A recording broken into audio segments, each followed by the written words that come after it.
भर्ती को लेकर है। तो देखिए एचपीयू की भर्ती को लेकर दो तरह के मामले अभी हैं। एक मामला यह है कि एचपीयू की भर्ती ऑनलाइन और ऑफलाइन दोनों मोड पे होती है। ऑनलाइन ऑफलाइन तो नहीं, लेकिन शिक्षक और गैर शिक्षक के दो कैटेगरीज में होती हैं। शिक्षक वाली जो भर्ती है उसमें बहुत ज्यादा जो नियुक्तियां हैं वो पहले हो चुकी थी और बहुत कम स्कोप बीच में भर्ती का बचा हुआ था, जिसको लेकर फिर ये सारा प्रोसेस इनका चल रहा था।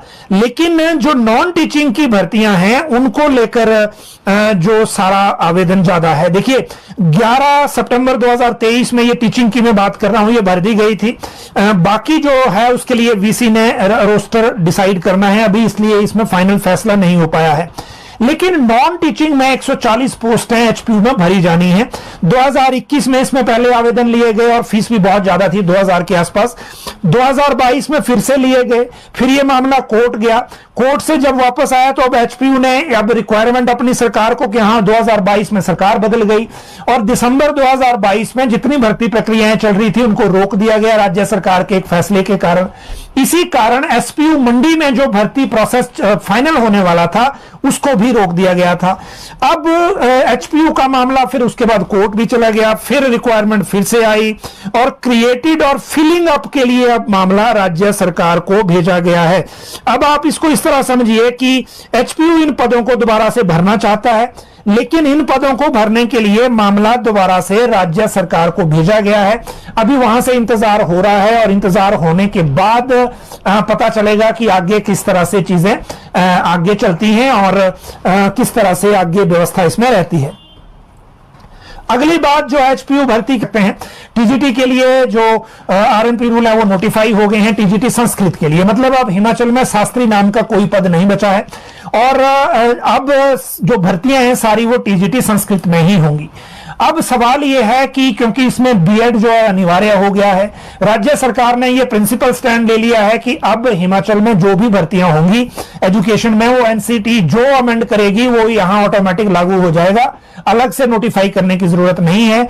इसीलिए जो स्टैंड है कोर्ट में भी वो राज्य सरकार का एक तरह का ही रहने वाला है। जब स्टैंड एक तरह का रहेगा तो आने वाले दिनों में अब जो शास्त्रीय भर्ती है वो होगी या नहीं होगी उसके लिए अब एक क्वेश्चन बड़ा है। फिलहाल राज्य सरकार ने एक चिट्ठी जारी कर इस शास्त्रीय भर्ती प्रक्रिया को सुप्रीम कोर्ट से मामला सेटल होने तक रोकने के लिए कहा है। लेकिन मामला वहां सेटल हो चाहे ना हो, लेकिन इसके लिए कोई और डिसीजन बीच में हो सकता है जिसकी संभावना अभी बनी हुई है। दूसरी तरफ जो मामला है, अब अगली बात करते हैं प्री प्राइमरी की ब्रेकिंग का भर्ती का। बहुत सारे लोग ये डिटेल चाहते हैं। वर्तमान सरकार ने ये फैसला लिया है 6297 प्री प्राइमरी टीचर या नर्सरी टीचर आप कह सकते हैं, एनटीटी भी कह सकते हैं, उनकी भर्ती करनी है। 10,000 रुपए मिलेंगे आउटसोर्स पे। हालांकि ये राशि बढ़ भी सकती है क्योंकि इसमें फीस और टैक्स वगैरह आउटसोर्स एजेंसी का कटेगा तो इनके पैसे और कम हो जाएंगे। तो सरकार का विचार है इसमें कि कुछ चीजें ऐड कर दी जाएं, वो बाद में हो भी जाएगा। लेकिन भर्ती कब होगी? देखिए अभी हाई कोर्ट में केस दोबारा से हो गया है, कंटेम्प्ट पिटीशन कर दी है बेरोजगारों ने और उसमें एक नोटिस हुआ है 3 हफ्ते का, उसके बाद मुख्य सचिव ने रिप्लाई देना है। लेकिन इलेक्ट्रॉनिक्स डेवलपमेंट कॉर्पोरेशन पर ऐसी कोई रोक नहीं है कि वो भर्ती को उनको रोकना पड़े, इसीलिए प्री नर्सरी की भर्ती भी हो सकती है। लेकिन इसमें संकट यह था कि इस भर्ती को लेकर जो क्लैरिफिकेशन मांगी थी इलेक्ट्रॉनिक्स डेवलपमेंट कॉर्पोरेशन ने, वो एलिमेंट्री एजुकेशन डिपार्टमेंट से क्लैरिफिकेशन आई नहीं थी। और जब आई नहीं तो उसका क्या इंतजार के अलावा कोई चारा नहीं था। अब एलिमेंट्री एजुकेशन से ईमेल के जरिए यह क्लैरिफिकेशन वापस चली गई है और इसमें 2 तरह की क्लैरिफिकेशन इलेक्ट्रॉनिक डेवलपमेंट कॉर्पोरेशन ने मांगी थी। पहली क्लैरिफिकेशन यह थी कि जो प्री नर्सरी टीचर स्कूलों में आएंगे उनकी अटेंडेंस कौन वेरीफाई करेगा। एलिमेंट्री एजुकेशन ने यह रिप्लाई दिया है एजेंसी को, जो इलेक्ट्रॉनिक डेवलपमेंट कॉर्पोरेशन है, कि इनकी अटेंडेंस को डिप्टी डायरेक्टर संबंधित जिलों में अपने मैकेनिज्म बनाएंगे एक, और उस मैकेनिज्म के जरिए इनकी जो अटेंडेंस है उनको वेरीफाई किया जाएगा। ये एक बात हो गई। दूसरी बात थी कि इनका एग्रीमेंट कौन करेगा।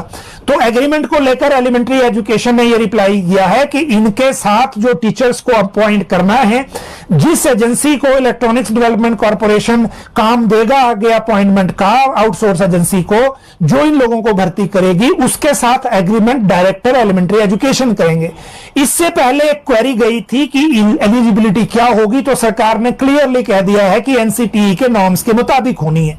तो उसमें एनटीटी 2 साल का डिप्लोमा है।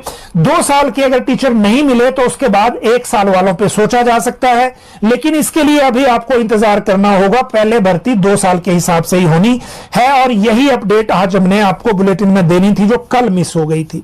अब बात करते हैं कैडर मर्जर नहीं